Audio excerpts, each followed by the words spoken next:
دے دی جی اور ہمارے جو خلافت موومنٹ کے اس وقت لیڈر تھے انہوں نے بہت اس میں کلیدی کردار ادا کیا. جی تو ایک تو وہ ہے, اور ترکی ظاہر ہے ترکیہ کے لوگ جو ہے وہ ہماری اس جو روایتی محبت اور عقیدت ہے ترکی کے ساتھ اور خلافت کے ساتھ اور خلافت عثمانیہ کے ساتھ, جس کو کہ ایک سازش کے ذریعے تر بتر کیا گیا, جی وہ بہت طویل ہے. تو پاکستان کے لوگ اور ترکی کے لوگ وہ ہمیشہ سے کہتے ہیں کہ ہمارے دل دھڑکتے ہیں اکٹھے اور ہمارا وجود جو ایک ہے, اور یہ بات بہت حد تک درست ہے.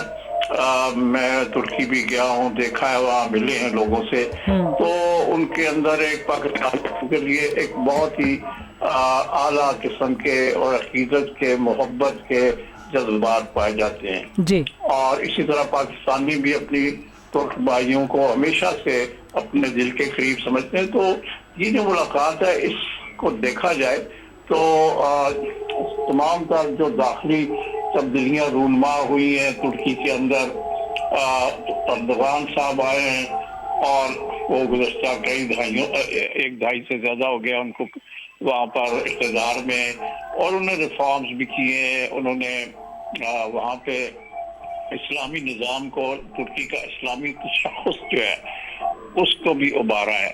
لیکن وہ ظاہر پاکستان کا دورہ بھی انہوں نے کیا ہوا ہے, اور ہمارے وزیر اعظم, ہمارے جو سربراہان مملکت ہے وہ جاتے رہتے ہیں ترکی میں اور اپنی عقیدت محبت اور قربت اور جو ہے اس کا اظہار کرتے ہیں. اور ایک بات عام یہ ہے کہ ترکی نے ہمیشہ پاکستان کی کشمیر کے معاملے پر کھل کر جی سپورٹ کی ہے, جی اور بلا یعنی غیر مشروط طور پر یہ سپورٹ کیا, اور یہ ایک بہت بڑا ترکیہ کا ہمارے ساتھ ایک وابستگی ہے, اور پاکستان کے لوگ اس کو ریکگنائز کرتے ہیں, ہمارے لیڈر بھی کرتے ہیں. جی اب وہ جو بات ہوئی ہے وہ یہ ہوئی ہے کہ پاکستان اور ترکی کے درمیان تجارت کو بڑھانے اور جو مینوفیکچرنگ کا شعبہ ہے, صنعت کا شعبہ ہے, اس میں تعاون کو وسیع اور پھیلانے کے لیے, اس کے پھیلاؤ کے لیے, تعاون کے لیے ہمیں کام کرنا چاہیے.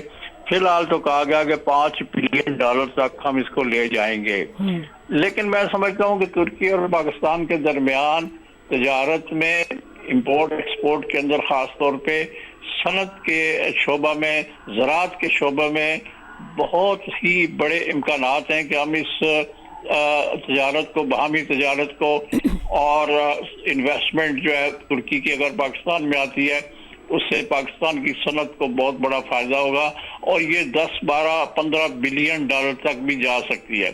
ترکی کی یہ ہے کہ وہ ایک عظیم طاقتوں میں شامل تھی. جب اس نے پہلی جنگ عظیم میں حصہ لیا جرمنی اور اٹلی کے ساتھ مل کے, تو اس سے پہلے جو ہماری ترکی کی سلطنت عثمانیہ وہ ایک بڑی طاقت تھی, اور 3 بر اعظموں میں ان کی حکومت تھی. جی جی بالکل. تو ان کا بڑا انفلوئنس ہے, اور ان کا جو انڈسٹریل بیس ہے وہ بھی بڑا مضبوط ہے. تو میں سمجھتا ہوں کہ اور ان کی دفاعی صنعت بھی کافی ایڈوانسڈ ہے, اور وہ نیٹو کا ممبر ہے, اور ابھی صدر ٹرمپ نے کہا ہے کہ وہ ترکی کو F-35 طیارے جو ہیں وہ دینے پر غور کر رہے ہیں. اچھا جاوید صاحب, میں ایک بات پوچھنا چاہ رہی ہوں کہ آپ کچھ دیر ہمارے ساتھ رہ سکتے ہیں نا؟ جی آپ کچھ دیر ہمارے ساتھ رہ سکتے ہیں, کوئی مصروفیت تو نہیں؟ جی اب آپ بات کریں گے, ٹھیک ہے, اوکے. نہیں, آپ کچھ دیر رہیں ہمارے ساتھ, میں یہ کہنا چاہ رہی ہوں کہ اگر آپ کچھ دیر رہ سکتے ہیں تو پلیز اگلے کوسچن تک رہیں. وہاں پہ آپ نے جاوید صدیق صاحب کی بات سنی, انہوں نے بڑے حوالے دے کے, اور خود انہوں نے وزٹ بھی کیا ہوا ہے, تو ترکیہ کے بارے میں بات کی.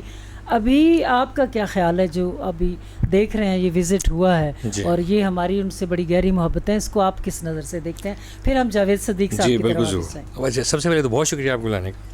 دیکھیں, جب ہم ترکی کی بات کرتے ہیں عائشہ, تو ہم ایک ایسی تہذیب کی, ایک ایسی ڈائناسٹی کی بات کرتے ہیں کہ جس میں سلطنت عثمانیہ 1299 سے لے کے 1922 تک 623 سال کا قریباً عرصہ بنتا ہے. یہ عثمانیہ سلطنت تھی جس کی جس طرح جاوید صاحب نے کہا کہ دنیا کے ایک بڑے حصے پہ حکومت پھیلی ہوئی تھی. ہمارا جو حرمین شریفین ہیں اس کے بھی یہی لک آفٹر کرتے تھے اس کو بھی. اچھا اب اس کی ایک جو جغرافی ہے نا وہ بڑی ٹپکل ہے. اس کا ایک پارٹ یورپ میں ہے, ایک پارٹ اس کا ایشیا میں ہے. اچھا میرا 3 4 5 6 دفعہ جانے کا ترکیہ اتفاق ہوا. اب یقین کریں ہماری طرح کے لوگ ہیں, بالکل ہماری طرح کے محبت کرنے والے, ہماری طرح کے جذباتی, ہماری طرح کے ملنسار مہماندار, ہماری طرح کے جھگڑالو, دونوں بالکل آپس میں ایک ایسے جذباتی, مذہبی, ثقافتی رشتے میں منسلک ہیں جو ایک طرح اٹوٹ ہے. اور ابھی سے نہیں, بہت عرصے سے.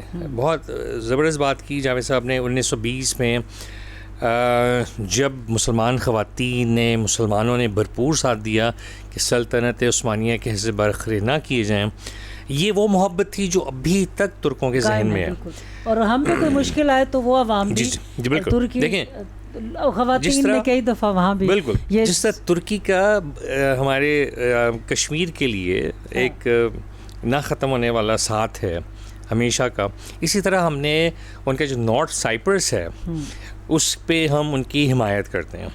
ہمارا جو تعلق ہے نا, دیکھیں ہمارا تعلق اتنا ڈفرینٹ قسم کا ہے کہ ایک طرح کی جو ہے لائٹ ایک ہی ہے, لیکن یہ دو الگ طرح سے آ رہی ہے. بالکل صحیح, ہم بات کریں گے آپ سے بھی. جاوید صاحب آپ کو میری آواز آ رہی ہے؟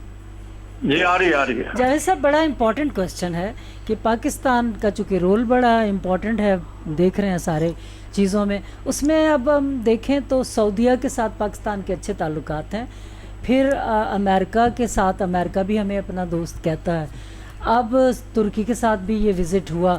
تو یہ جو ٹرائنگل محبت ہماری ہے, اس میں خارجہ پالیسی اور ہماری ذمہ داری کتنی بڑھ گئی ہر طرف سے مینج کرنا؟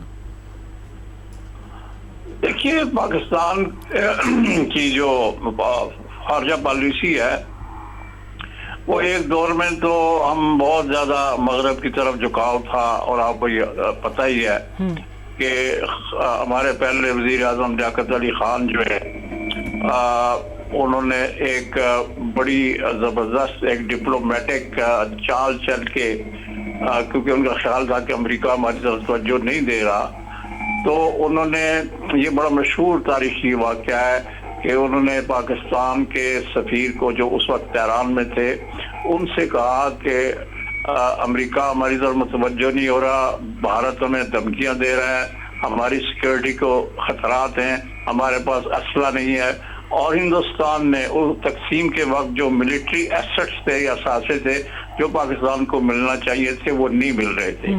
تو اس تناظر میں لیاقت علی خان نے اپنے ایک معتمد سفیر کو جو تہران میں تھے, راجہ غضنفر علی, ان سے کہا کہ آپ اس کے لیے کچھ کریں. تو انہوں نے وہاں جو روسی سفیر تھا, یہ کتابوں میں لکھا ہوا درج ہے, اس سے کہا پاکستان کے سفیر سے کہ آپ کچھ کریں. تو انہوں نے روسی سفیر سے کہا کہ ہمارے وزیر اعظم جو ہے روس کا دورہ کرنا چاہتے ہیں, ماسکو کا, اور یہ ایک چال تھی, ڈپلومیٹک موو تھا to draw the attention of U S towards Pakistan.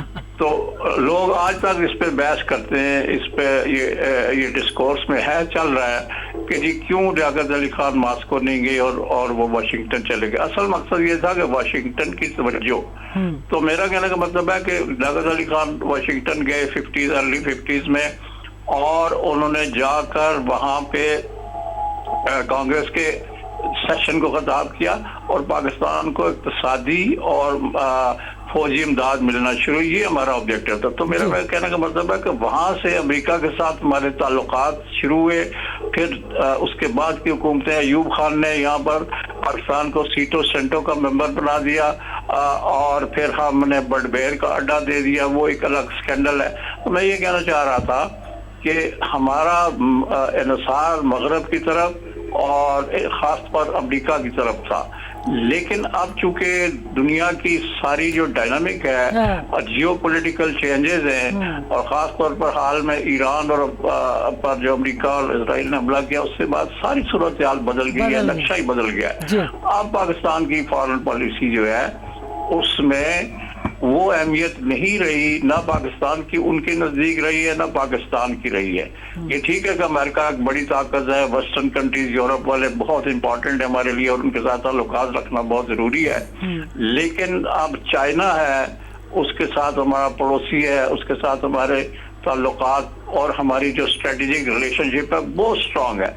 اسی کے ساتھ جو گلف کنٹریز ہیں، خاص طور پر سعودی عربیہ ہے اور یہ آئل رچ جو کنٹریز ہیں جی سی سی کنٹریز، ان کے ساتھ بھی ہمارے تعلقات بہت اچھے ہیں. تو اب یہ ہو رہا ہے کہ پاکستان کی فارن پالیسی میں چینجز آنا شروع ہو گئی ہیں. چائنا جو ہے وہ دنیا کہہ رہی ہے کہ پاکستان کی فوج اور عسکری قوت کو China is rebuilding the army of Pakistan. اور اسی طرح چائنا نے پاکستان میں 40 سے 50 ارب ڈالر کی انویسٹمنٹ کی ہے پاور سیکٹر میں، کمیونیکیشن میں اور دوسرے پروجیکٹس میں. تو چین کا انفلوئنس بڑھ گیا ہے اور چائنا کے ساتھ ہماری اسٹریٹجک ریلیشن شپ ہے. اس کے ساتھ ساتھ ہماری سعودی عرب سے ایک بہت قریبی تعلق ہے اور سعودی عرب ایک بڑا ملک ہے اس اور بڑا امپورٹنٹ رول پلے کر رہا ہے جی سی سی میں. اب یہ سوچا جا رہا ہے کہ اس نئی صورتحال میں پاکستان، ترکی اور سعودی عرب سمیت یہ ممالک مل کر ایک جوائنٹ یا ایک مشترکہ پلیٹ فارم بنا سکتے ہیں اپنے دفاع کے لیے، تجارت کو فروغ دینے کے لیے اور ڈیولپمنٹ کے پروجیکٹس کے لیے. تو میں یہ سمجھتا ہوں کہ اب ایک نئے جیو پولیٹیکل الائنس کا بنانے کا آغاز ہو چکا ہے، ایک دور نیا آ رہا ہے اور اس میں پاکستان اور ترکی کی اہمیت بہت بڑھ گئی ہے.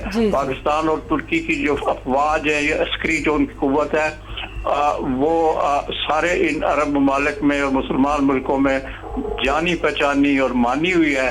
اور میں سمجھتا ہوں کہ یہ اگر کوئی فیوچر میں کوئی سیکیورٹی پیکٹ ہوتا ہے یا کوئی سلامتی کے حوالے سے کوئی ارینجمنٹ ہوتی ہے تو یہ دو ملک اور سعودی عرب اس میں کلیدی کردار ادا کریں گے. تھینک یو، بہت شکریہ، بہت اچھی گفتگو. Thank you very much Javed صاحب. ہم اسی طرف مڑنا تھا ہمیں کہ دنیا میں بہت بڑی تبدیلی آ چکی ہے. اس میں انہوں نے جیسا کہ جاوید صاحب نے کہا کہ فورن پالیسی میں بھی تبدیلی، کہ جب پوری دنیا کے ایک بڑی اہم بات انہوں نے کی کہ سعودی عرب، ترکی اور پاکستان مل کر نیا ایک اتحاد بنا سکتے ہیں. جی. تو اب اس پر آپ بتائیں کہ یہ تو بہت بڑی تبدیلی میں تھوڑی سی اس میں ایڈیشن کروں گا. تزین اختر ہمارے ساتھ ناظرین سینئر صحافی ہیں، ہمارے ساتھ ابھی شریک ہوئے ہیں، انہیں ہم ویلکم کہتے ہیں. تزین آپ کو ویلکم کہتے ہیں. جی وہاں تھوڑی سی میں ایڈیشن کروں گا. ہمیں چین، روس اور ایران کو نہیں بھولنا چاہیے. دیکھیں چین وہ ہے جو ہر مشکل میں ہماری بیک پہ کھڑا رہا ہے. آپ پچھلے 3 4 5 سال کے لیٹسٹ واقعات اٹھا کے دیکھ لیں. چین کی جو سپورٹ ہے وہ ہمارے لیے بہت کلیدی حیثیت کی ہے. تھوڑا سا میں کہوں گا کہ جو ہم پچھلے 3 4 ممالک کا ذکر کر چکے ہیں، یہ جو بات ہے نا سعودی عرب، ترکی اور پاکستان کا، انہوں نے کہا کہ ایسا اتحاد ہو سکتا ہے کہ وہ مل کر آئندہ چیزیں، کیونکہ سعودی عرب اور ترکیہ کا آپس میں اتحاد ہونا کہ وہ کئی طرح کے پروجیکٹس کریں یا کوئی ایگریمنٹس کریں، یہ ایک نئی مشکل صورتحال ہے نا. ابھی تک تو ان میں ڈسٹینس نہیں ایسے ٹھیک ہے، لیکن دیکھیں چین، روس اور ایران کی شمولیت کے بغیر جو ہم 3 کنٹریز کی بات کر رہے ہیں نا، اس اتحاد کی وہ اہمیت نہیں ہے جب تک چین، روس اور ایران ہمارے ساتھ نہ ہوں. اس میں جس طرح میں نے بتایا کہ چین کا ایک بہت اہم کردار ہے، روس کا ایک بہت اہم کردار ہے، اور بیسکلی جو الائنس بننے جا رہا ہے، یہ اس کے جو پوٹینشیل ہے آنے والے دنوں میں، یہ جب تک یہ 6 کنٹریز کی آپس میں knowledge sharing, resources sharing, technology sharing, جی بالکل بالکل. کیونکہ دیکھیں ابھی ایشوز بہت سارے ہیں. ابھی ہم ایک ایسی ورلڈ میں رہ رہے ہیں جہاں پہ یو ایس کی جو پالیسیز ہیں وہ کویشچن ہونی شروع ہو گئی ہیں. ٹھیک ہے، پچھلے دنوں جو یو ایس کا کردار ہے وہ بڑی حد تک متنازع رہا ہے. اب اس کے کئی الائز ہیں، کئی لوگوں پہ الزامات ہیں مختلف قسم کے ان سے سائڈیں لینے کے. تو پچھلے آپ نے دیکھا ہوگا جو لاسٹ انڈین پاکستانی وار تھی، اس میں جو ہے اگر ایک طرف انڈیا کو بہت ساری طاقتوں کی بیکنگ تھی، تو جب تک اس بائی پولر ورلڈ میں یا یونی پولر ورلڈ میں آپ کے ساتھ اسٹرانگ قسم کے الائز نہیں ہیں تو آپ اس دنیا میں جینے کا حق نہیں رکھتے. نئے الائز تو بن رہے ہیں نا, نئے الائز بن رہے ہیں, وہی میں کہہ رہا ہوں. ابھی یہ جو تھا کہ یہ جو آلموسٹ 6 کنٹریز ہیں منیمم ہیں, اس میں 1-2 اور کنٹریز بھی ہیں, چلیں وہ بھی شامل کرتے ہیں. جی تو جب تک ایک بات ہو رہی تھی, جاوید وہاب نے بات کی, پھر جاوید صدیق نے بات کی, تو پہلے تو پاک ترکیہ کے حوالے سے تھوڑا ہسٹوریکلی اور ہماری ان سے محبت جتنی ہے عوام کی بھی ہے تو اس پر بھی بات ہوئی, اور طیب اردگان کے جو میٹنگ ان سے ہمارے وزیر اعظم سے ہوئی. لیکن ایک بڑی میں نے ان سے سوال کیا کہ یہ جو ٹرائنگل محبت ہے نا, سعودی عرب, پھر ترکی اور پاکستان, امریکہ کے ساتھ بھی ہمیں, امریکہ پاکستان کو, امریکہ ترکی سعودیہ تینوں سے اب تعلقات اگر رکھنے ہیں تو اس میں خارجہ پالیسی کو یا ہم کیا سٹیپ لیں گے, کس انداز میں ان تعلقات کو نبھائیں گے؟ یہ بہت جامع سوال ہے اور اس کا جواب جو ہے نا اس کو سمیٹنا بڑا مشکل ہوگا میرے لیے, لیکن میں کوشش کرتا ہوں. جی دیکھیں, جو آپ کو یاد ہوگا چین میں موجودہ جو وزیر خارجہ ہیں چین کے وانگ یی صاحب, انہوں نے اس وقت کے, یہ 4-5 سال پہلے کی بات ہے, سعودی عرب اور ایران کے اس وقت کے وزرائے خارجہ کو انوائٹ کیا تھا بیجنگ میں, اور ان کی آپس میں ایک انڈرسٹینڈنگ پیدا کی تھی. اس کے بعد سے سعودی عرب اور ایران میں قربتیں اور رابطے, ابھی یہ مڈل ایسٹ میں جو ہوا اس کے باوجود وزرائے خارجہ کے رابطے آپس میں موجود رہے ہیں, ورنہ مشکل صورتحال آ چکی تھی. ٹھیک ہے نا, آپ صحیح کہہ رہے ہیں, کوئی پس منظر تھا اس کا. آپ سعودی عرب کو ایران کے ساتھ اور سعودی عرب کو ترکی کے ساتھ اور سعودی عرب پلس قطر, ان کو لے کے جب چلیں گے تو پھر آپ وہ ریجنل الائنس جس کی بات کر رہے ہیں اور اس علاقے کے مسائل کا حل, اب سعودی عرب جو ہے ایران کے ساتھ اس کے اختلافات رہے, ایران کے دونوں کے آپس میں رہے. قطر جو ہے اس کا بلاکیڈ کیے رکھا سعودی عرب نے کافی عرصے تک, اور قطر نے مختلف لائن لی کافی برسوں سے سعودی عرب کے حوالے سے. قطر ایران کے نزدیک رہا.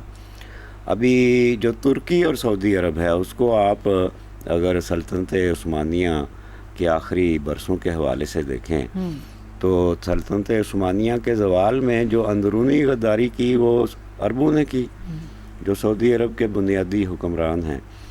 لیکن چونکہ اب وہ کافی پرانی بات ہو گئی ہے اور اب بہرحال ہم مسلمان ہیں اور ایک خطے میں واقع ہیں اور ہمارے مفادات جو ہیں وہ اب مشترک ہونے جا رہے ہیں, تھوڑا سا تبدیل بھی ہے, سوچ بھی ہے. ایک امریکہ جو ہے وہ ہمیں ہانکتا رہا اور پھر اس نے پولیس مین ایک اس خطے میں رکھ چھوڑا جو کہ سب کے لیے مسائل کا باعث ہے. اس لیے اب پاکستان, ایران, سعودی عرب, ترکی, قطر, مصر یہ سارے قریب آ رہے ہیں اور ایک ریجنل الائنس کی بات جو ہے وہ ہو رہی ہے. مڈل ایسٹ کے پورے کرائسس میں بھی پاکستان, مصر, سعودی عرب, ترکی کے وزرائے خارجہ متحرک رہے, اجلاس ہوتے رہے ان کے, اور ان سب کی بدولت ہم ایک ایسے نتیجے پہ پہنچے کہ جب ٹرمپ صاحب کو باتیں ماننا پڑی, ان کو احکامات جاری کرنے انہوں نے چھوڑے, اور پھر ایران جو ہے وہ اس میں سرخرو ہو کے سامنے آیا. تو یہ اب ایک فضا ایسی ہے. پزشکیان صاحب ابھی چند روز پہلے پاکستان میں تھے, اس میں انہوں نے بات کی ہے ریجنل الائنس کی. تو میں سمجھتا ہوں کہ اب اس کو آپ اس میں بھی دیکھیں نا کہ ٹرمپ صاحب $500 ملین کے لے کے گئے پیکیج سعودی عرب سے, قطر سے, یو اے ای سے, ٹھیک ہے, اور یو اے ای کو بھی ہم الگ سے دیکھیں گے ابھی. اور جا کے ابھی انہوں نے کیا کیا, ایک تو وہ زبان بڑی عجیب سی استعمال کرتے رہے ایم بی ایس کے خلاف, اس کے وہ یہ کمال تھا ویسے. ہاں, تو ان کو پتہ چلا اب ایک بہت بڑا جو سبق انہوں نے لیا ہے مڈل ایسٹ کے عرب ممالک نے, وہ یہ ہے کہ جو سعودی عرب کہتا تھا نا کہ میں تمہیں بچاؤں گا ہر بات سے, تو وہ غلط تھا, وہ سعودی عرب نہیں بچا سکتا. اور ایران کی انہوں نے ریزیلینس بھی دیکھ لی, صلاحیت بھی دیکھ لی.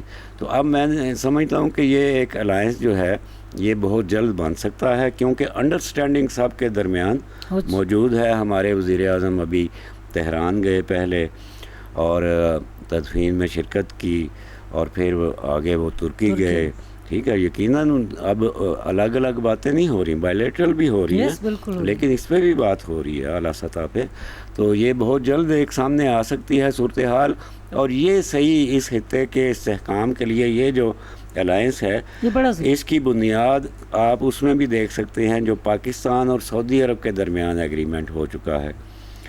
اب سعودی عرب جو ہے اس کے اگر کچھ اختلافات برقرار بھی رہیں تو پاکستان کم از کم جو ہے ہمارا شروع سے ایک ملی ایک ہماری خارجہ پالیسی رہی ہے.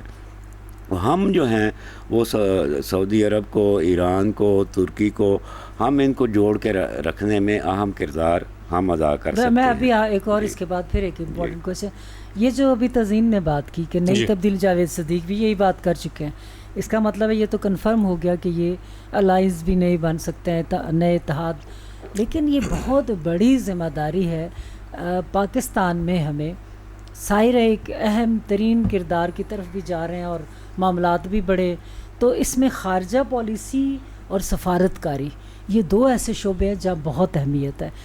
وہاں کے بارے میں پاکستانی حکومت کو یا ہم سب کو اس وقت سوچنا اور کام کرنا، اور تاکہ بہترین طریقے سے آگے بڑھیں، یہ کتنا ضروری ہے جب کہ ہمارے اندرونی معاملات بھی بڑے گڑبڑ چل رہے ہیں. اکانومی مشکل سے ٹھیک ہونے کی طرف آتی ہے، پھر کچھ نہ کچھ ہو جاتا ہے.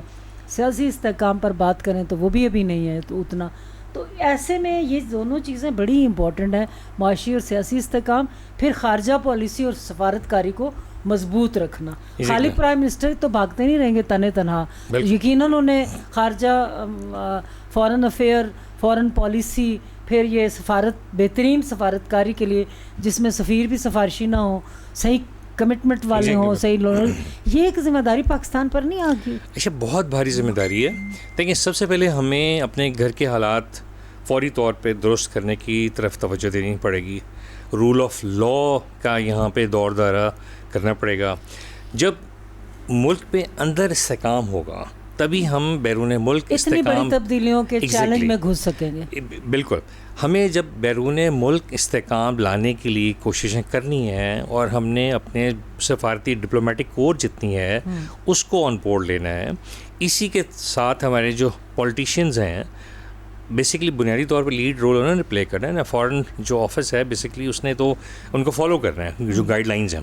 اب وہ تدبر چاہیے، وہ میچورٹی چاہیے، وہ فورسائٹ چاہیے کہ کیسے ہم کسی کو ناراض کیے بغیر سب کو ایک ٹیبل پہ بٹھا کے ایک نقطے پہ یونائٹ کر سکیں اور سب کو اس بات پہ کنونس کر سکیں کہ آپ کے درمیان میں 100 اختلافات ہو سکتے ہیں، اختلافات اپنی جگہ پہ، لیکن آپ نے ان چیزوں پر یونائٹ کرنا ہے جس کی وجہ سے آپ ویسے ہی ایک ملت اسلامیہ میں پروئے ہوئے ہیں، تو اپنے اختلافات کو بھلا دیں.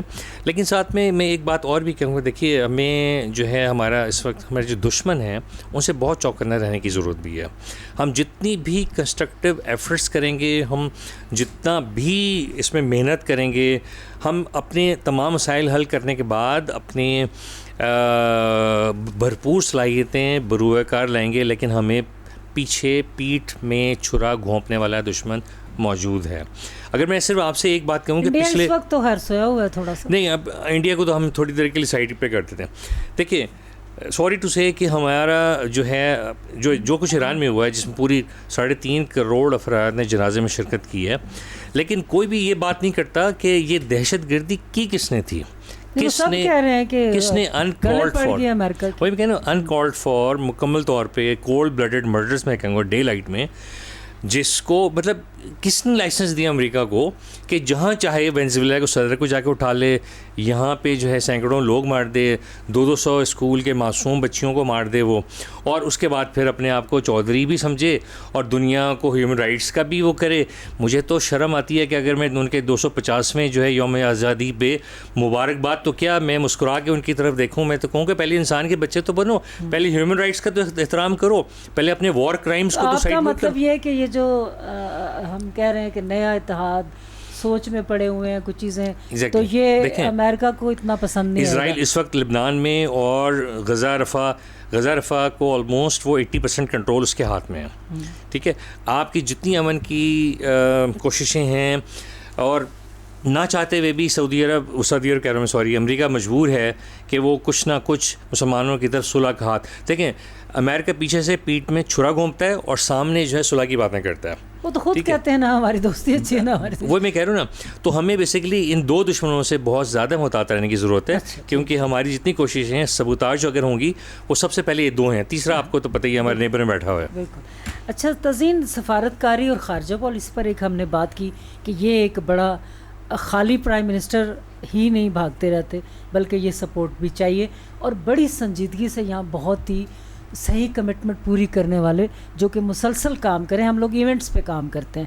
ایک یہ سیکنڈلی جیسے انہوں نے کہا کہ امریکہ کا ترکی کے ساتھ بھی سلسلہ چلتا جا رہا ہے, جیسے ایران کے ساتھ تھا تو جس میں وہ مشترکہ سیکیورٹی بھی چاہتے ہیں اور روس سے انہوں نے لیا اسلحہ تو ناراض ہوئے.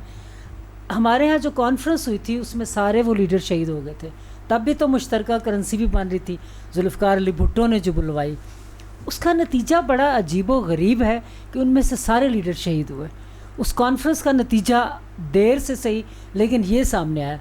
ابھی پھر سے جو آپ بات کر رہے ہیں ساری, اس کے نتیجے کو کس طرح دیکھتے ہیں, کیونکہ امریکہ یا یورپ اس کو سکون سے نہیں دیکھ رہے جس قدر ان کی رسوائی ہوئی ہے ایران کے بارے میں.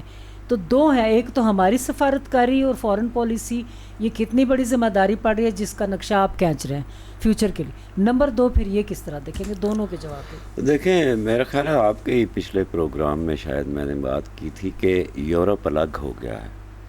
یورپ امریکہ کا فطری اتحادی شمار کیا جاتا ہے. ابھی ایران میں تو یورپین تو کوئی نہیں ہے نا جو سوگ منانے, 90 سے زیادہ لوگ آئے تو رہ پھر امریکہ اور یورپ ہی جائیں گے.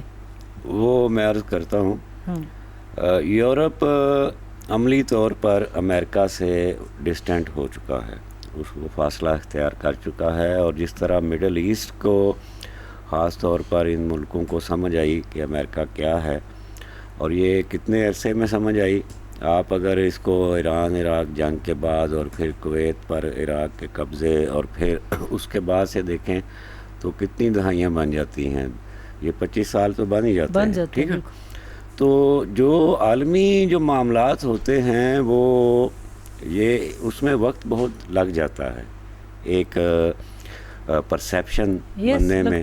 ٹھیک ہے, اب یہ آپ نے صحیح نشاندہی کی کہ 74 والی جو کانفرنس تھی اس کا نتیجہ وہ سارے شہید ہوئے, اس کا نتیجہ آپ کو اب آ کے مل رہا ہے اتنی شہادتوں کے بعد. یہ اس کی وجہ یہ ہے کہ آپ کے جو مسلمان ممالک ہیں ان کی آپس میں بہت زیادہ عداوتیں ہیں, مفادات ان کے مختلف ہیں, اور بہت سے مسلمان جو حکمران ہیں وہ غیر محفوظ ہیں.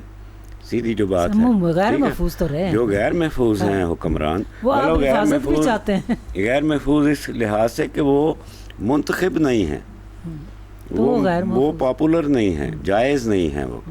تو جو بھی ناجائز حکمران ہوتا ہے وہ وقت کی جو طاقتیں ہوتی ہیں ان کی طرف دیکھتا ہے. وہ اس کو چاہے چائنا لے لیں چاہے امریکہ لے لیں, امریکہ زیادہ تر ہمارے ہاں چونکہ اپلیکیبل رہا ہے. یورپ میں کہوں گا وہ الگ ہے امریکہ سے. امریکہ اب اکیلا ہے. امریکہ کے پاس اب کینیڈا بھی امریکہ کے ساتھ نہیں ہے, یہ نوٹ کریں نا آپ. کینیڈا کا وزیر اعظم اور وہ جسٹن ٹروڈو نہیں ہے جو ابھی کا وزیر اعظم ہے. یعنی کہ جسٹن ٹروڈو تو مقبول بڑا اور 3 بار اس نے حکومت کی اور بڑا بلنڈ. اب جو وزیر اعظم ہے اس نے بھی الگ لائن لی. ٹھیک ہے, تو اس کو آپ اس نظر سے دیکھیں. امریکہ اب اکیلا ہے اور امریکہ نے اپنے ارد گرد مخالفین کے دشمنوں کے بہت زیادہ جال بچھا لیے. وینزویلا کی جیسے آپ نے بات کی, کیوبا جو ہے ایک کینیڈا تھا وہ بھی گیا.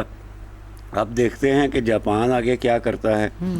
اور جو یہاں پہ نیا ایمرجنگ جو بلاک ہے اصل میں تزین زیادہ تو خلیجی ممالک کی تبدیلیاں اثر انداز ہوں گی. دیکھیں جو امریکہ میں رائے عامہ میں جو تبدیلی آئی ہے نا امریکہ میں وہ بڑی اہم ہے. اور ابھی جو امریکن سینٹ میں جو قرارداد پاس ہوئی ہے اکثریت ٹرمپ کی پارٹی کی ہے وہاں پہ، لیکن اس کے 4 ارکان ٹوٹ کے انہوں نے بھی اس کے خلاف ووٹ دیا، جنگ کے خلاف. ٹھیک ہے، یہ اس رائے عامہ کی عکاسی ہے جو امریکہ میں بن چکی ہے، جو یہ کہتے ہیں کہ اسرائیل کے لیے ہم کیوں جا کے ایران سے جنگ لڑیں. امریکہ کی مین لینڈ کے اوپر آج تک حملہ نہیں ہوا. ٹھیک ہے، ممکن نہیں ہے. کیوبا تو کرے گا نہیں، کر نہیں سکتا. کینیڈا بھی نہیں کرے گا. ٹھیک ہے، باقی سمندر ہیں. امریکہ کی سرزمین پہ تاریخ میں صرف ایک حملہ ہوا، اور وہ ہونولولو کے جزائر پہ ہوا، جس کے رد عمل میں یا جس کو بنیاد بنا کر انہوں نے وہ فیٹ مین اور دوسرا کیا تھا وہ گرائے جاپان کے اوپر. تو امریکہ اب اکیلا ہے. امریکہ اکیلا ہے. امریکہ کی جو پالیسی دیر سے بنائے گا 50 سال بعد. یہ بلاک جو ہے نا، اس بلاک میں اب ایک ہی چیز رہ گئی ہے جو ان کو مطلب کہ ایک کامیابی ملی ہے اسرائیل کو اور امریکہ کو، وہ ہے یو اے ای مینلی، کہ یو اے ای الگ اس نے لائن لی اور یو اے ای سے پروازیں جا رہی ہیں اسرائیل. اب ترکی جو ہے، مجھے یہ بات کرنے دیجیے گا، ترکی اگر عالم اسلام کے ماموں جان بنے ہوئے ہیں، ترک جو ہیں، ٹھیک ہے، تو سب سے پہلے تو ان کو اسرائیل کے ساتھ سفارتی تعلقات توڑنے چاہیے. ان کی صرف امبیسی نہیں ہے اسرائیل کی، انقرہ میں صرف امبیسی نہیں ہے، کونسل خانے بھی ہیں. کونسل خانے اس ملک میں ہوتے ہیں جہاں پہ دوسرے ملکوں میں اس ملک کا ڈائسپورا ہوتا ہے. اتنا ڈائسپورا اسرائیل کا کیا کر رہا ہے ترکی میں؟ آذربائیجان کے بڑے قریبی تعلقات ہیں، اور آذربائیجان اور ترکی کو آپ ایک جگہ پہ رکھ کے دیکھیں. ٹھیک ہے، تو یہ جو الائنس بن رہا ہے، یہ سعودی عرب، ترکی، پاکستان، یہ پھر کس طرح بنے گا؟ کچھ چیزیں تو سوال بھی اٹھتے ہیں. جی میں یہی کہہ رہا ہوں کہ ترکی کو یہ واضح کرنا ہوگا کہ اس نے استنبول میں اور انقرہ میں یا دیگر شہروں میں اس نے کعبہ خانے رکھنے ہیں، جیوش جو ہیں ان کی انسٹالیشنز رکھنی ہیں، آفسز رکھنے ہیں یا نہیں رکھنے. اور ترکی کتنا بڑا وارث ہے متبرک چیزوں کا. اور تو یہ جو 2 عملی والے ملک ہیں نا، ان میں ان کو ٹھیک ہونا پڑے گا، ان کو پھر ایک موقف اختیار کرنا پڑے گا کلیئر، تبھی یہ جو نیا الائنس بننے جا رہا ہے اس میں کوئی دم خم ہو. یہ بڑی important. Thank you very much, آپ نے اتنی اچھی امپورٹنٹ. اور یہ بیفور ٹائم ہم بات بھی اسی لیے کرتے ہیں کہ اگر 7-8 لوگ بھی سنتے ہیں عقل مند تو کافی ہے، ہمارا مقصد پورا ہو جاتا ہے. تو بہت اچھی آپ نے بات کی. زراعت پر وہاب کہا جاوید صدیق نے کہ سرمایہ جو ہم چاہتے ہیں کہ سرمایہ کاری کا دائرہ بڑھے ترکیہ اور پاکستان میں. اس میں ہم جب ایران کو دیکھتے ہیں کہ جنگ میں بھی ان کو فوڈ کا کرائسس نہیں آیا. ان کے ہاں گاؤں دیہات آباد ہیں، گاؤں دیہاتوں میں بھیڑ بکریاں رکھی جا رہی ہیں. وہ پھر ہنسنے کی ضرورت نہیں ہے، لیکن مرغے پالے جا رہے ہیں اور آلو کی کاشت ہو رہی ہے، ٹماٹر کی. تو وہ آلو، ٹماٹر، مرغی، گوشت وہ چلتا رہتا ہے. یہ امپورٹنٹ بات ہے. آپ اپنے گھر کی ایگریکلچر کو تباہ کر دیں. ترکی میں گاؤں آباد ہیں، بڑے خوبصورت گاؤں ہیں، اور وہاں یہ والی جو بیسک چیزیں ہیں زراعت کی وہ موجود ہیں. پاکستان اگر آج سے یہ سوچے کہ ہمیں وہ بڑا نہیں کہ میرے 20 ایکڑ جگہ ہوگی تو میں ایک فارم ہاؤس بناؤں، میں اس کی نہیں بات کر رہی، میں چھوٹے چھوٹے فیلڈز کی بات کر رہی ہوں. کیونکہ جب تک ہم چھوٹی انڈسٹری، چھوٹے فیلڈ غربت کے مطابق فیصلہ نہیں کریں گے تو پاکستان میں زراعت ان سے کوئی جا کے سیکھ کے آئے گی. چھوٹے فیلڈز، چھوٹی پولٹری فارمز، چھوٹے بھیڑ بکریاں پالنا، تو اور پھر یہ جو ایگریکلچر اور چھوٹی صنعت، اس پر ان کے ساتھ چل سکتے ہیں. دیکھیے عائشہ بہت اپنے اچھی بات کی ہے. ترکی کے ساتھ اچھی باتیں کرتے ہیں، بالکل پورا مغز باتیں کی ہیں. دیکھیں چیز یہ ہے، میں کہوں گا بہت اچھی بات ہے کہ ہم ترکی کے ساتھ یہ ریلیشنز ڈیولپ کریں. ذہن میں ایک بات رکھیں، ترکی اگر میں غلط نہیں ہوں تو تقریباً 6 سے 7 ہزار کلومیٹر کے فاصلے پہ ترکی ہم سے بیٹھا ہوا ہے، رائٹ. آلموسٹ جو فلائٹ بھی ہے آلموسٹ 5-5.5 گھنٹے کی ہے. اچھا، ہماری ایگریکلچر 20 سال پہلے تو بہت زبردست تھی. 20 سے پہلے ہاں نہیں ابھی بھی ٹھیک ہے، لیکن ایشو سارے کے ساری ہماری جو پالیسیز ہیں نا وہ ایگریکلچر کے اگینسٹ ہیں. درخت ہم کاٹ دیتے ہیں، فصلیں کاٹ دیتے ہیں، پانی ہم ٹیوب ویل کے لیے سبسڈی دینی بند کر دی. ہم نے بجلی اتنی مہنگی کر دی کہ عام آدمی رو رہا ہے، بلک رہا ہے، کسان رو رہا ہے. تو میں کہہ رہی ہوں ان مسائل پہ حل کریں. میں کہہ رہا ہوں نا ان مسائل کو حل کرنے کا طریقہ کار کیا ہے. ترکی سے ہم بڑھائیں. $5 بلین کا ہم نے جو تجارت کا باہمی تجارت کا حجم رکھا ہے, اس کو تو ہمیں کم سے کم 10, 12, 15 بلین ڈالرز پہ لے کے جا سکتے ہیں, پرووائڈیڈ ہماری پروڈکشن بڑھے. پروڈکشن کیسے بڑھے گی؟ دیکھیں اب جب ہم بات کرتے ہیں, ہمارے بالکل پڑوس میں ایران بیٹھا ہوا ہے. ایران نے ہمیں بہت عرصے سے بجلی دینے کے لیے بات کر رہا ہے, پیٹرول دینے کے لیے بات کر رہا ہے, گیس دینے کے لیے بات کر رہا ہے, پائپ لائن بارڈر تک لے کر آیا ہوا ہے. امریکہ برا مناتا ہے. اب نہیں, امریکہ کیوں برا مناتا ہے؟ جب انڈیا کے, چین کے, ایران سے جتنے اکنامک ریلیشن شپس ہیں, تجارت ہے, اس پہ برا نہیں مناتا. تو یہ صاف ظاہر ہے کہ امریکہ ہمارا دشمن نمبر 1 ہے. کیوں؟ ہر وہ چیز اب تھوڑا سا شاید سنیں نا, وہی والی بات ہے نا, ہمیں موجودہ دور کی جو سینکشنز اٹھی ہیں اس سے فوری طور پر فائدہ اٹھانا چاہیے. دیکھیں ایک نہ ایک دن ہمیں سر اٹھا کے جینا پڑے گا, ہمیں اپنی عزت نفس بحال کرنی پڑے گی. ہم اپنے عوام کو اتنی شدید معاشی زبوں حالی اور دگرگوں صورتحال میں صرف اور صرف امریکہ کے وجہ سے ڈالا ہوا ہے. جب ہمیں دیکھیں ہمارے مسائل کیا ہیں. پیٹرول کی قیمت, پیٹرول ہم جو ہے ابھی آلموسٹ 297 روپے دے رہے ہیں, جبکہ وہ ہم ابھی بہت آرام سے 200 روپے دے سکتے تھے. بجلی ہمارے قابو سے باہر ہو چکی ہے. ایک گھر کا لاکھ روپے کا گرمیوں میں بل آ رہا ہے. گیس کے ہمارے مسائل ہیں, کراچی میں, لاہور میں ناشتے کے ٹائم پہ گیس نہیں ہے. اچھا سنیں, اس گرمی کے موسم میں ناشتے کے لیے لوگوں کے پاس پاکستان میں گیس موجود نہیں ہے. کہاں گئی گیس؟ کیوں نہیں آ رہی گیس؟ دیکھیں جو پیٹرول, میرے کہنے مقصد یہ ہے کہ جب ہمارے پاس بجلی ایسی ہوگی کہ ہم اپنی پروڈکشن بڑھا سکیں, گیس ان نرخوں پہ ہوگی کہ ہم مینوفیکچرنگ کر سکیں. ہماری جو بجلی ہے, بجلی سے ہمارے بے حساب مینوفیکچرنگ کے کام نکلتے ہیں. ہماری زراعت بجلی کے اوپر چل رہی ہے. ہمارے ٹیوب ویل جو کھیتوں میں پانی جا رہا ہے وہ ٹیوب ویل سے جاتا ہے. اب اگر ایک ٹیوب ویل پہ 2-2, 3-4, 5-5 لاکھ کا مہینے کا بل آئے گا تو کسان کھائے گا کیا, وہ کیا کہتے ہیں اسے, بیجے گا کیا؟ اور دوسرے الفاظ میں ہماری ہر چیز آؤٹ آف کنٹرول. 3 فیکٹرز, بجلی, گیس, پیٹرول, اور یہ تینوں ہمیں ایران نہایت آسان, بہت کم قیمت پہ دے دیں, لیکن تیار ہے, عرصے شور مچا رہا ہے. تو ہمارے پاس ایک ہی حل ہے, ہم ترکی سے ہماری تجارت بہت بڑھ سکتی ہے.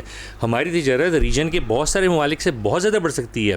مسئلہ صرف یہ دیکھیں, ترکی ہمیں نہ بجلی دے سکتا ہے, نہ گیس دے سکتا ہے, نہ ہمیں پیٹرول دے سکتا ہے.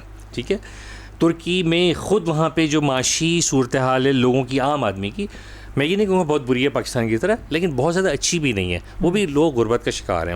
ان کے پاس پوٹینشیل ہے, ان کے پاس مینوفیکچرنگ ہم سے بہت بہتر ہے, آگے بڑھاتے ہیں, ہم سے بہت بہتر ہے. جی ٹائم تھوڑا ہے, آپ نے بالکل ٹھیک کہا کہ ہمارے انرجی کے جو کرائسس ہیں اور اتنے ہیوی بلز ہیں, گمبھیر ہیں, وہ ذرا ریلیکس ہوں تو ہم تھوڑا سا اپنی ایگریکلچر سب کچھ ہو سکتا ہے. کیا کہیں گے اس پر, سرمایہ کاری کا دائرہ ترکیہ کے ساتھ کیسے؟ 5 منٹ رہ گئے, میں نے کہا آپ سے رائے. دیکھیں جو سرمایہ کاری ہے اور تجارت ہے, اقتصادیات ہے, اس میں کنفیوژن بہت ہے پاکستان اور ترکی کے درمیان.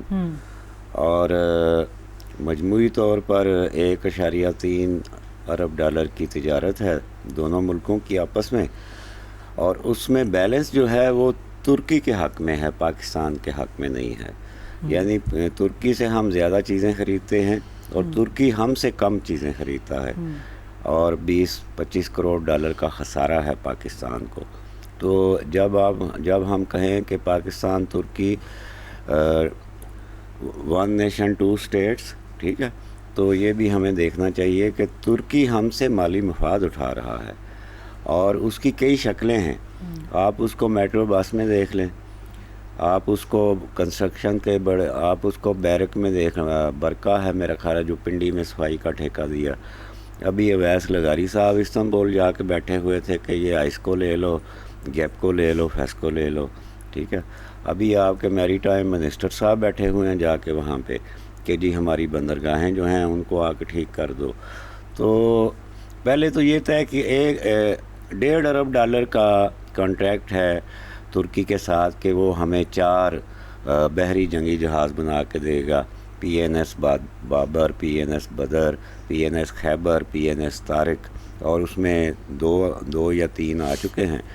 تو سب سے پہلے تو یہ طے کیا جائے کہ یہ بھی پروجیکٹ جو ہیں یہ اس میں سرمایہ کاری میں اور ٹریڈ میں آتے ہیں یا نہیں. تو جو گیپ ہے وہ کیسے فل ہوگا, ترکی پاکستان سے کیا خریدے گا, اور کیا ترکی خریدنا چاہتا بھی ہے, اور جو بارٹر PTA ہوا آپ کا 2023 میں، اس میں یہ مین چیز یہ تھی کہ مال کے بدلے مال، اور یا پھر جو اپنی کرنسی میں تجارت جو ہے، ٹھیک ہے، وہ اس پہ کب عمل درآمد ہوتا ہے. اگر ترکی اس کے حوالے سے مستعدی نہیں دکھاتا تو ہم ان نعروں کو لے کے زیادہ عرصہ چل نہیں سکتے، کیونکہ اتنا اب ترکی کا یہاں پہ ہو گیا ہے. ہمارے آپ تعلیم کو دیکھ لیں نا، ہمارے اسٹوڈنٹس جو ہیں ان کو اب ترکی اسی طرح ڈیل کر رہا ہے جیسے جرمنی ڈیل کرتا ہے. کلاسیں شروع ہو جاتی ہیں اور وہ اپوائنٹمنٹ نہیں آتی، ویزا نہیں ملتا، اور وہاں پہ اب ترکی میں بھی یہ کلچر ہو گیا، وہ گن شاٹس والا. تعلیمی اداروں میں 2 واقعات ہو چکے ہیں. ایک انہوں نے بہت بڑی یونیورسٹی تھی، وہ ایک ایگزیکٹو آرڈر سے بند کر دی انہوں نے. وہاں پہ گن شاٹس ہوئے تو وہ پوری یونیورسٹی بند کر دی. 30 سال سے وہ سب سے بہترین یونیورسٹی آ رہی تھی. میں رپورٹ میری پبلش ہے اس کے اوپر، اور اس میں بہت سے پاکستانی طالب علم بھی تھے فارنرز میں. ان کو کہا جی آپ کو دوسری یونیورسٹیوں میں کھپایا جائے گا. تو یہ چیزیں ساری ہمیں دیکھنے والی ہیں. حالانکہ تعلیم کا معیار بہت اچھا ہے. تو یہ چیزیں جو ہیں یہ ساری دیکھ کے برادری اپنی جگہ، نعرے اپنی جگہ، ہر ملک لیکن حقیقت یہ ہے کہ ترکی اس وقت پاکستان سے زیادہ فائدہ اٹھا رہا ہے بجائے اس کے کہ وہ پاکستان ہماری خامی کوئی ہے نا، ریٹرن کرے. ہمارے اندر کوئی کمزوری ہے نا، تو فائدہ بالکل.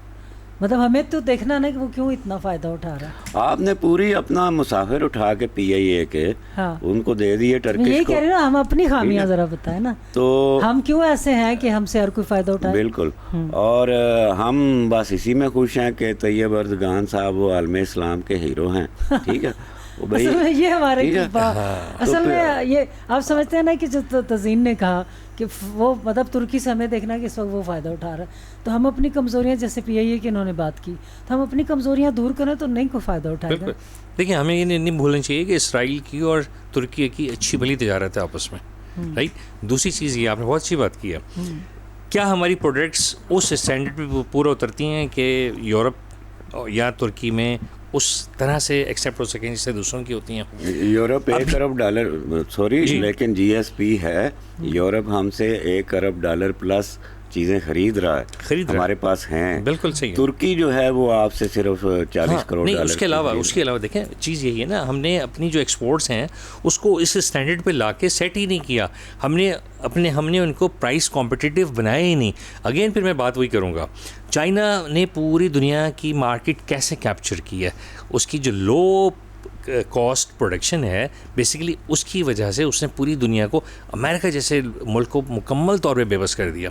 اب چیز یہی ہے نا، جب ہماری ایک فیکٹری ہے، اس فیکٹری کی بجلی اتنی مہنگی ہے کہ آگے جب پر یونٹ پروڈکشن کاسٹ نکالتے ہیں تو کمپٹیٹیو ہے ہی نہیں. اب اچھا دوسری چیز یہ ہے کہ پھر ہمارے پاس جو ISO سرٹیفکیشن ہے، اگر میں پوری انڈسٹریل ڈاٹا آپ کو نکال کے دوں اور آپ سے پوچھوں کہ بھئی ISO سرٹیفکیشن لازمی ہے کہ اس کا جز ہے، لیکن ہمارے ابھی تک بہت سارے بڑے بڑے ادارے ISO سرٹیفائڈ نہیں ہیں. اب وہ جب ایکسپورٹ کی طرف جاتے ہیں تو پتہ لگتا ہے ان کا مال ویسے ریجیکٹ ہو جاتا ہے، کہتے ہیں اب تو ISO سرٹیفائڈ ہے ہی نہیں. کوالٹی بھی بہتر کرنی چاہیے. وہی بات. ناظرین، پاک ترک دوستی اور پھر ملاقات پرائم منسٹر کی طیب اردگان سے، اور پھر سرمایہ کاری کو دائرہ بڑھانے کی بات ہوئی. بڑے دیرینہ اور بڑے محبت بھرے مراسم اور تعلقات ہمارے پاک ترکیہ کے ساتھ، لیکن نئے الائز کی جب بات ہوئی کہ خطے میں بہت بڑی تبدیلی آئے گی، تو جو پہلے اسلامی کانفرنس ہوئی تھی اور اس کے سارے لیڈر شہید ہوئے تھے، تو امریکہ تھا اور اب امریکہ تنہا ہے. تو اب یہ کس انداز میں چلیں گے، بہت سارے ممالک کو سوچنا پڑے گا. پاکستان کی بھی سفارتی سطح پر پاکستان کی فورن خارجہ پالیسی کے حوالے سے بہت زیادہ سوچ سمجھ کے چلنے کی اہمیت بڑھ گئی ہے. میں شکر گزار ہوں جاوید صدیق کا جو فون پر ہمارے ساتھ رہے، عبدالوہاب کا، تزین اختر کا. عائشہ مسعود کو اجازت دیجیے. اللہ حافظ.